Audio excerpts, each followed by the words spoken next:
Bonsoir à tous. Après 2 manches initiales disputées sur les circuits de Marrakech et Budapest, la Coupe du Monde des voitures de tourisme se prenait la direction de Bratislava en République slovaque pour un week-end plein d'animation sur le circuit slovaque du Slovakia Ring. Eh bien, le WTCR partageait la piste avec les pilotes du championnat du monde d'endurance moto. Avec ce partage de piste, eh bien, le calendrier du week-end était quelque peu revisité avec les 2 sessions qualificatives disputées le vendredi et 3 courses le dimanche.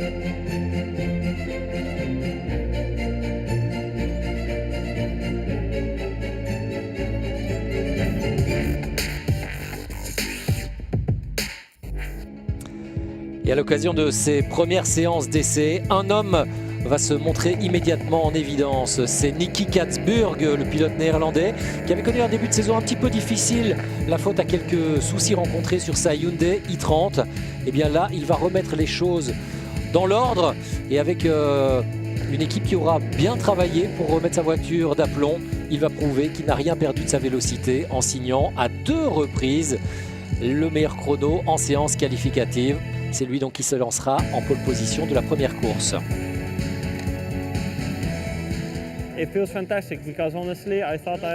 Franchement, je me sens fantastiquement bien parce que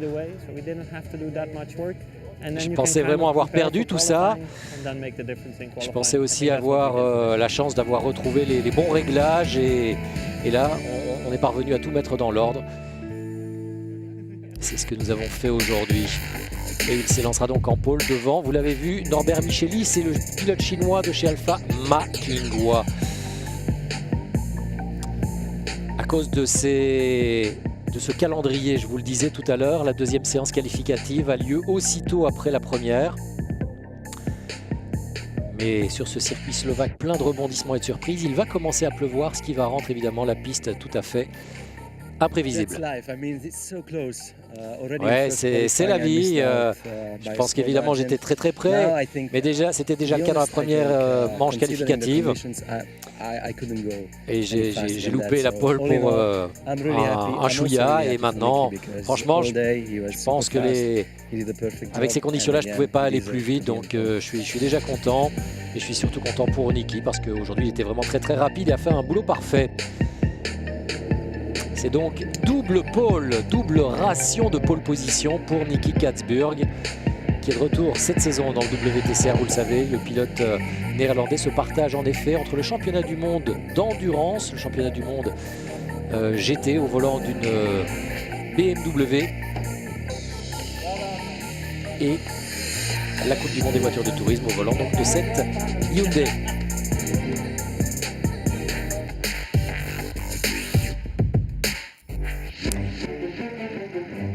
Avec cette mobilisation totale du circuit le samedi pour la Coupe du monde des motos d'endurance durant 8 heures, eh bien, les 3 courses du WTCR sont reprogrammées le dimanche. La première course a lieu le dimanche matin sur une piste encore tout à fait piégeuse parce que pas totalement sèche. Il continue à tomber quelques gouttes, la piste est partiellement humide, ce qui rend les conditions d'autant plus difficiles pour la course sur un circuit rapide, le plus rapide de ce début de saison. Ce qui là aussi pose pas mal de soucis à quelques équipes et notamment à l'écurie Lynk & Co, pénalisée par un poids abondant ainsi qu'une puissance moteur légèrement modifiée. C'est Tom Coronel qui s'élancera depuis la 5e place sur la grille de départ, le pilote néerlandais. Baptisé, vous le savez, de Showman.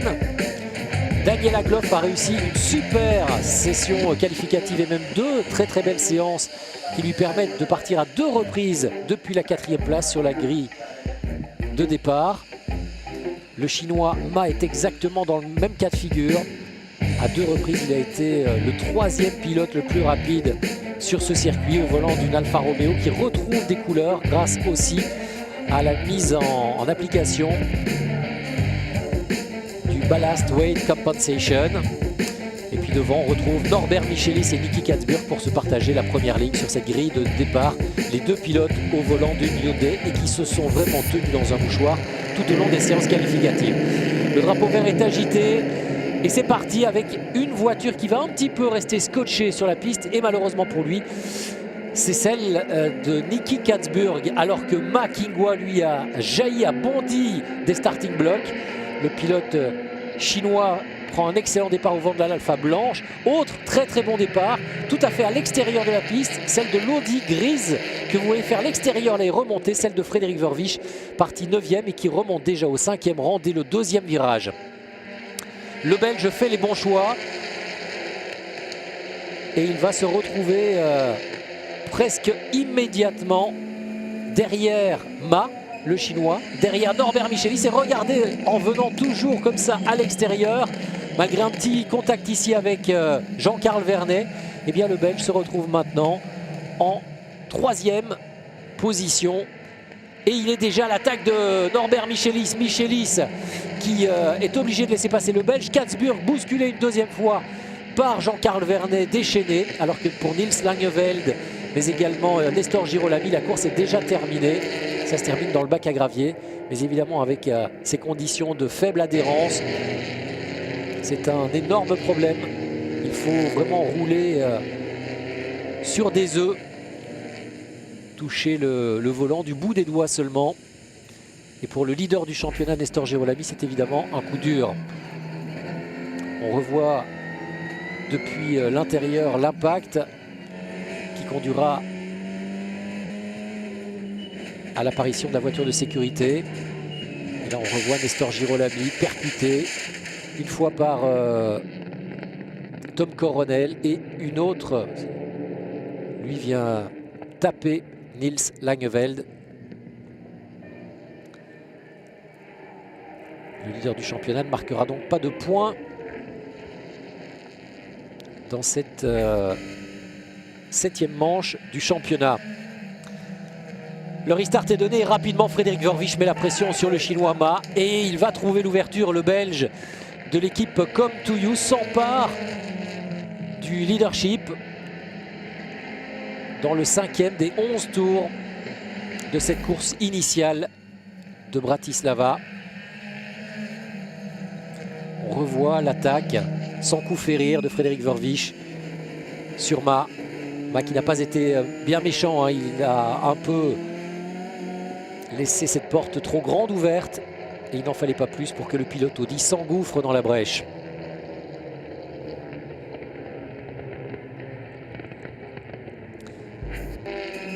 Avec ce changement de position, c'est Norbert Michelis qui lui aussi veut prendre l'aspiration de Frederik Verwijs et qui veut maintenant dépasser, se débarrasser rapidement de Ma. Le Hongrois va attaquer une fois, deux fois, trois fois. Et le Chinois se défend bien. Alors que dans le même temps, Mehdi Benani et Aurélien Panis se touchent. Un contact que l'on imaginait, dont on imaginait Mehdi Benani être le responsable. Et visiblement, la FIA en aura décidé autrement et pénalisera de 2 positions sur la grille de départ. D'ailleurs, Aurélien Panis pour la course suivante. Le Français qui avait été tout simplement le meilleur pilote tricolore dans la séance qualificative en décrochant le 8e chrono. Pendant ce temps-là, Frederik Verwijs va aller chercher son premier bouquet de la saison, le 2e depuis qu'il évolue en WTCR après sa victoire à Macao l'an dernier. 2e derrière le pilote belge Ma. La 3e place pour Norbert Michelis, la 4e pour Jean-Carl Vernet, juste devant Augusto Farfus, auteur d'une superbe remontée aussi.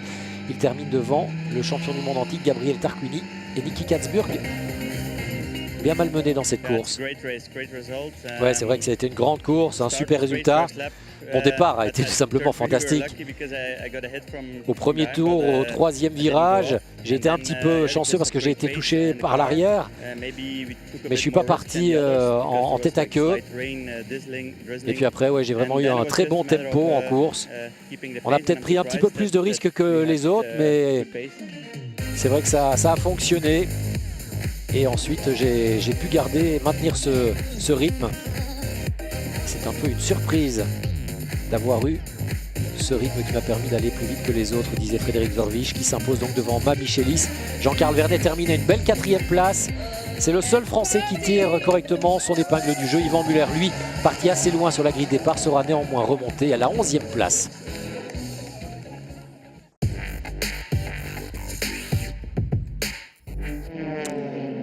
Il ne pleut plus pour le départ de la deuxième course du week-end du championnat WTCR sur le circuit du Slovakia Ring.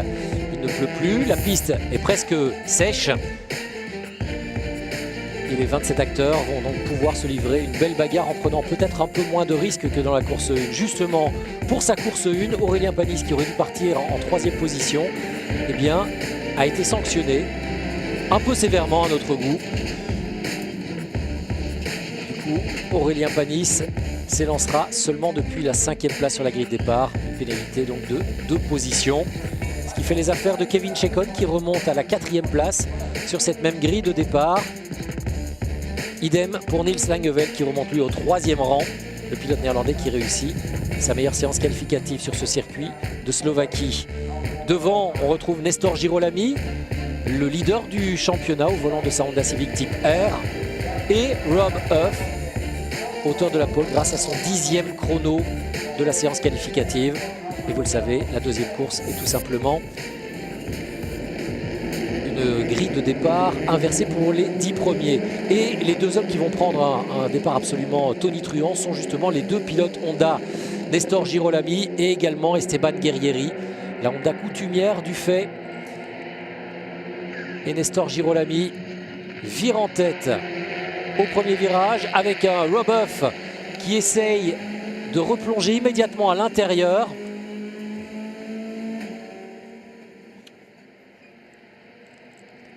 Huff qui récupère la main pendant un instant. Mais Girolami est rapide. Derrière Nestor Girolami, il y a son coéquipier Esteban Guerrieri, alors que Frédéric Verviche, cette fois-ci, a moins de chance. Et son passage dans le gazon va lui coûter un bon résultat.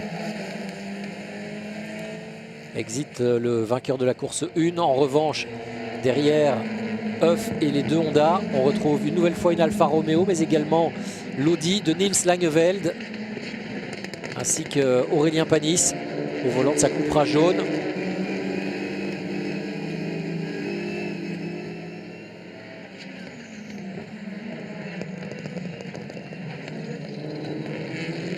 Leuchter aussi au volant de la Volkswagen Golf prend pas mal de risques en faisant l'extérieur. Et voilà, les risques vont lui coûter cher. Passage par le bac à gravier et la bande de gazon. Et Benjamin Leuchter perd des places précieuses. Les Lynk & Co sont en grosse difficulté. Cette fois-ci, même Yvan Muller ne parvient pas à reprendre énormément de positions. Une nouvelle fois, on le rappelle, pénalisé par le poids, pénalisé aussi par la réduction de la puissance moteur à 97% seulement. Et un autre homme qui réussit une très mauvaise opération, c'est Ted Bjork. J'ai perdu quelque chose à l'avant gauche. J'essaie de rentrer lentement, dit Ted Bjork à son équipe, victime visiblement d'une crevaison à l'avant gauche. Nestor Girolami, pendant ce temps-là, lui passe à l'attaque de Rob Huff et ça va passer. Il s'empare du leadership. J'ai d'abord juste essayé de suivre Rob et puis j'ai attendu une opportunité et à un moment il est allé légèrement à l'extérieur. Il n'est pas vraiment sorti mais il était large et j'ai sauté sur cette occasion. Une occasion que Nestor Girolami, le leader du championnat, saisit à deux mains et le voilà s'emparant donc du commandement de cette course, avec une vraie opportunité d'aller marquer 25 points très précieux pour lui. D'autant que derrière, on sent bien que Rob Huff est un petit peu à la limite. Huff qui va se battre aussi d'ailleurs avec Esteban Guerrieri pour conserver cette deuxième place et il n'en sera pas capable. Et petit à petit, le Britannique va perdre du terrain. Aurélien Panis, une nouvelle fois, malchanceux, sera bousculé.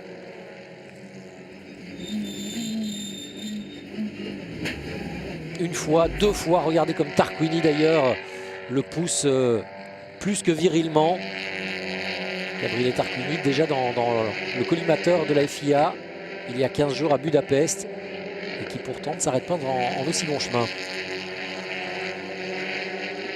La bagarre pour la 10e place entre Muller et Coronel Ferrage, mais devant il y a aussi la bagarre des Néerlandais entre Katzburg et Coronel. Ce même Coronel.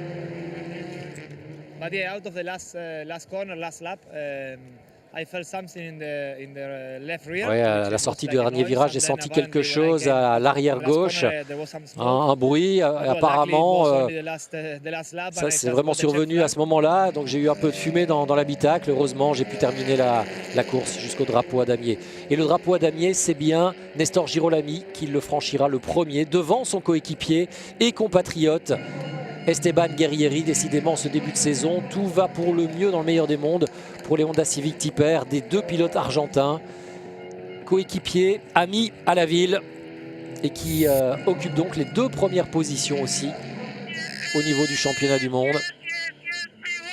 Esteban Guerrieri qui a souhaité faire venir son copain dans son team et qui pour le moment s'en mord peut-être les doigts puisque c'est Girolami qui domine Esteban Guerrieri.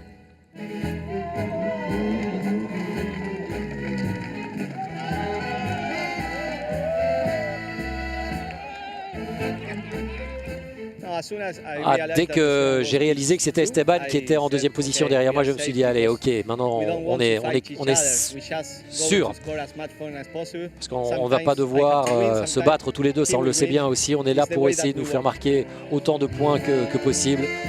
Parfois je gagne et parfois c'est lui qui gagnera. C'est comme ça qu'on va fonctionner. Et pour le moment c'est un beau tango argentin. Et c'est un Kevin Chacon particulièrement heureux qui s'empare de la 3e place. Un succès qu'il dédiera à sa maman en ce jour de fête des mères en Italie. Pas un seul Français dans le top 10, première fois de la saison que ça se passe de la sorte. Le week-end slovaque n'aura véritablement pas réussi au pilote tricolore. Il reste néanmoins une course, la 3e, pour que les 4 pilotes français puissent se reprendre. Pour la toute dernière course, le soleil est carrément de retour dans le ciel slovaque. Le vent est là, la piste s'est asséchée. Une nouvelle fois, on va retrouver sur la grille de départ sur les 2 premières lignes le chinois Ma au volant de l'Alfa Romeo Giulietta. Juste devant lui, Norbert Michelis, le hongrois qui évolue presque à la maison. Tant la Hongrie est proche de ce circuit du Slovakia-Ring. Mais en pole position, c'est bien Niki Katzburg. Pour la 2e fois du week-end, le néerlandais qui aura marqué 10 points grâce à ses 2 pole positions obtenues sur le circuit rapide de Slovaquie. Et une nouvelle fois, celui qui va prendre un superbe départ, exactement comme il l'avait fait dans la première course, eh bien c'est le chinois Ma qui va une nouvelle fois devancer Norbert Michelis et une fois encore aussi Niki Katzburg. Ma, l'ancien pilote de Citroën, à l'époque du WTCC, eh bien, prouve qu'il a toujours un excellent coup de volant. Et avec une Alfa Romeo complètement délestée, grâce à la balance de compensation de poids, eh bien, il va profiter à fond de cet état de fait. En revanche, pour Nestor Girolami, ce sera plus compliqué, parti depuis la 9e place. Il est envoyé dans le bac à gravier au premier virage. Et évidemment, en repartant très très loin dans le peloton, ne pourra plus ambitionner de marquer des points importants.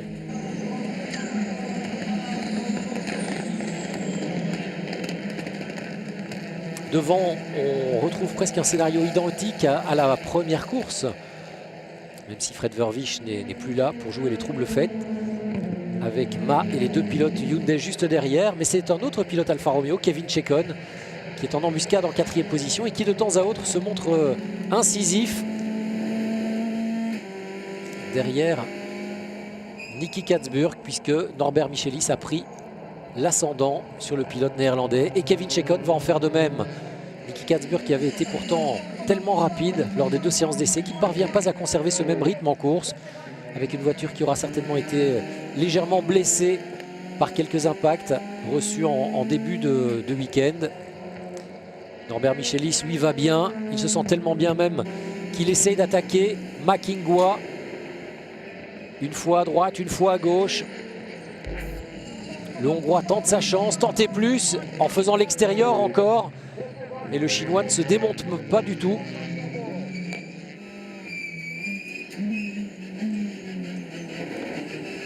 Belle défense cette fois-ci pour le pilote Alfa Romeo. qui avait laissé une porte légèrement entrouverte dans la course 1, ce qui avait permis à Frédéric Vervisch de s'emparer du commandement. Mon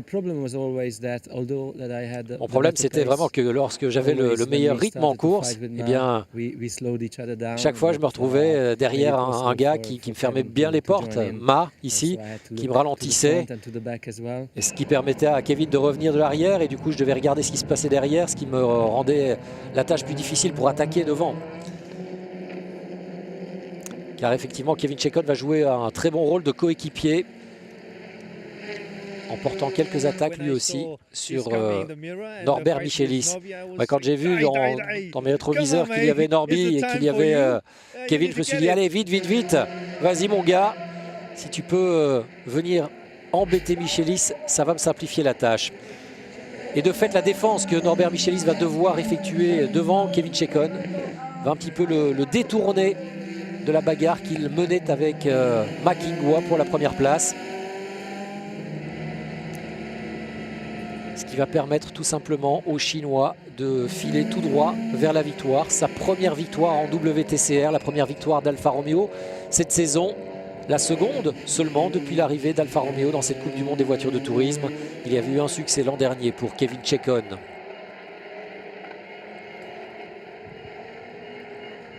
Norbert Michelis reviendra au contact de Ma à l'abord du dernier tour. Mais le pilote Hyundai ne trouvera pas l'ouverture. Une fois encore, Norbert Michelis marquera des gros points. Et grâce à cela, eh bien, Michelis va remonter au classement provisoire du championnat. Mais il court toujours, en tous les cas, après son premier succès de l'année. Ouais, je voulais vraiment regarder mon propre rythme et essayer d'être constant, de ne pas commettre d'erreurs stupides. Et au final, voilà, on gagne la course et ça, c'est génial pour nous et pour notre équipe. Et c'est un cadeau d'autant plus complet que Ma s'impose certes, mais que c'est Kevin Chekon qui va compléter le podium au 3e rang pour Alfa Romeo, le team Mulsanne de Romeo Ferraris, qui réalise le meilleur week-end de son histoire en WTCR. Norbert Michelis termine, on vous le disait, 2e. Côté tricolore, il faut descendre une nouvelle fois au 8e rang pour trouver trace du premier pilote de l'Hexagone, et c'est Aurélien Panis qui a réussi cette performance. Ouais, c'est un bon week-end quand même pour moi. Je suis parvenu à marquer pas mal de points. C'est ce que je voulais au début de la saison déjà.